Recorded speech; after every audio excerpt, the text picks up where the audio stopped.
Week 2 of my Wake and Bake series, we're making these hot and delicious sausage, egg, and cheese stuffed pancake muffins and pretending like they aren't burning my hand through these gloves. We're going to start with eggs, add black pepper and salt, then mix. Then grab our favorite pancake mix as a cheat code and add water, then mix until it forms a batter. Lumps are fine, it's important not to overmix or the muffins will be tough. In a pan over medium-high heat, add your breakfast sausage and brown it until there's no more pink.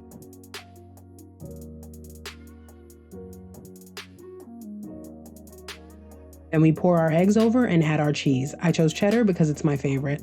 Just scramble it together until the eggs are cooked.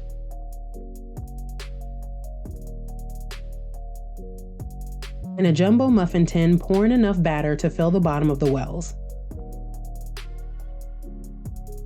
Then add your egg mixture over the top, completely covering the batter.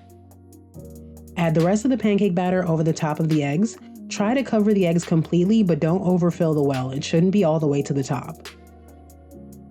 Bake at 425 for 20 minutes until the tops of the pancake muffins are golden brown. Serve hot with syrup or freeze for morning when you don't feel like cooking. Full recipe dropping on my newsletter at yardygalcuisine.com.